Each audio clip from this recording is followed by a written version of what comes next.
A Nigerian in his 20s has apparently been deported from the United Kingdom. Report has it that this Nigerian has lived in the UK less than 4 years. This Nigerian gained notoriety recently for the infamous interview he granted the BBC, where he made some remark which caused a lot of upset among the Nigerian and African community in the UK and back home. In case you have forgotten the man we're talking about, this is the interview the young man granted. This is the interview the young man granted the BBC. Hi guys, welcome back to my YouTube channel. It's your boy E to the N. Among ND's hundreds of videos are guides on how to get a student visa to come to the UK. Because there's new information regarding the student routes to the UK. Last year, a fifth of international student visas were issued to Nigerians, 120,000 people in total, half of them students, half their dependents. But MD believes many are actually coming not for a new qualification, so much as a new life. So the student thing is not really, it's not like they need the degrees. They need the degree as an accessory to come into the country. So a lot of these people get their priorities shifted real fast.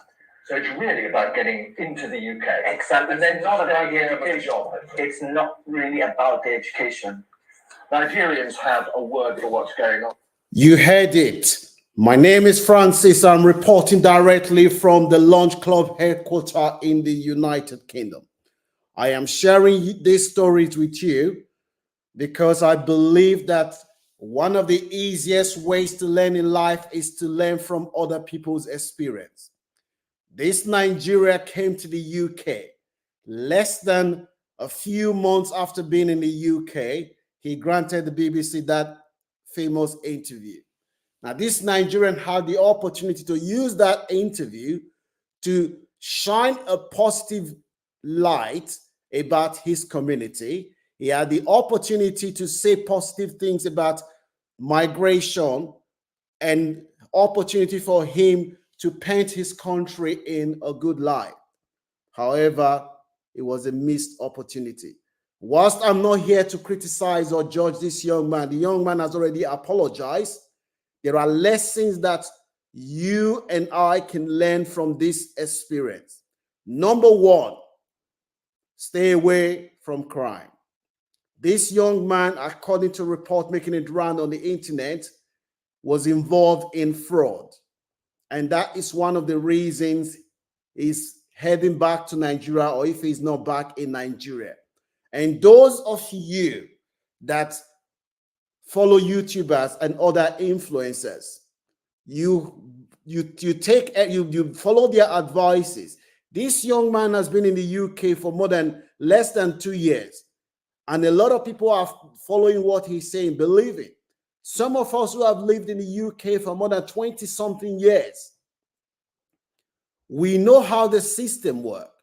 So if you're relying on this young man's advice now, you can see where he got you to. If you are in the UK and you are currently involved in any drug or anything illegal, it's a matter of time before you're caught. The case of this man has ended up now tarnishing Nigerians' reputation, tarnishing his family reputation because of greed. And I always say to people, it might take time. There is nothing as good as working for your money. If someone knocks on my door now, I don't have to worry myself. I'll open the door. This man has been in the UK for less than 2 years. He became an expert on UK migration. Some of us that came there, we went to college, went to university, we know how the system works. Instead of you guys to rely on people that know how the system works, now you follow this guy. Now look at what this guy has done to Nigerian reputation. He's tarnished the country's reputation. He granted that interview to the BBC 2 days before the UK government introduced the policy that banned students from bringing their dependent to the UK. 2 days. Now, I don't know, I'm not saying that his interview has influenced government policy, but you have to, those things, it doesn't help. So this is why I always say, let us educate ourselves. Let us not be the ones that draw attention to ourselves. Let us not be the one that we think that once we have one thing, we want to show off for everybody to know. So this man's case is a lesson to you and I. And the man is now back in Nigeria. Don't count this man up. If you're writing this man up, don't write him off. I'm sure this guy, in a few months or a few years' time, is going to reinvent himself, either in politics in Nigeria by joining one of the two major political parties in Nigeria. After all, James Ibori served times in prison. Deportation Alamesia, former governor of Bayelsa State, served time in prison, and they are back in Nigeria now. They are godfathers. They are now the kingmakers that determine who is going to become the next president and next governor of their states. So don't be surprised. Those of you laughing at this man, don't be surprised if in a few years' time you hear Temide is now the Speaker of Ogun State House of Assembly. Or don't be surprised if you hear tomorrow that this man is now a pastor. He says he has seen the light. He has converted. He now owns a church and is making money exploiting the poor, as a lot of the pastors in Nigeria are doing. So the lesson that we must take from this man's experience is, number one, when you have opportunity to be interviewed by a reputable broadcast media like the BBC, use it positively. Use it to make a positive contribution so that when people see that interview would advance your career and your community will not be tarnished. A lot of people from our community, once they get up, they want to fall the ladder for others. They want to destroy. That is lesson number one.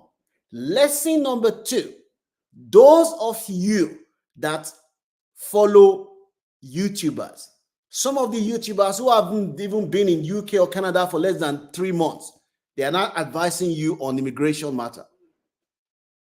They themselves, they are not sorted. They themselves, they haven't even walked the rope. You're following them. I always say, if you get an advice from a drunkard about alcohol, you will end up becoming a drunkard. If you get an advice about debt from somebody who is in debt, you will end up getting into debt. So these are some of the lessons that we can learn from this Temide. Please share this video with your family and friends. Share this video with anyone you know. We need to get the message out there to educate our community that when you climb, you do not fall the ladder for others. Leave your comment in the comment section. I want to know what you think about this man's case.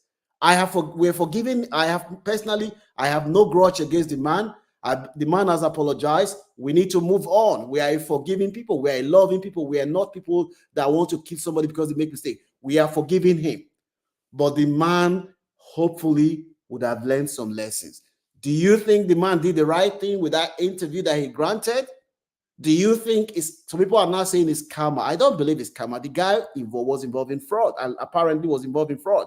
And the story making it round, I personally don't think the story is credible. The story on the internet says that the man was deported because he was given 160,000 to resettle in Nigeria. That is rubbish. I have lived in this country well enough. Resettlement money that if you want to be deported voluntary, if you want to go for voluntary deportation, where you voluntarily say to the government, I want to return back, they give you £3,000, not £160,000. So there's something is wrong. Yes, it looks like the man has been deported, but I do not believe the news making it round that he has been deported because he embezzled £160,000. The British government will not give anybody £160,000 to return back to their home country. So that is the update that we have for you today. Please Share this video with your family and friends. I'm sure there are somebody right now who is up, but he wants to fall the ladder for others. I'm sure there are somebody right now who doesn't care about the reputation, wants to tarnish the reputation. I am sure there are somebody there are people right now who are involved in illegal activities to tarnish the reputation of Nigeria. Please share this video with your family and friends. Give this video a like. We wish Temide all the best, and I hope that he would not end up in APC or PDP or become a pastor and exploit people. I hope so.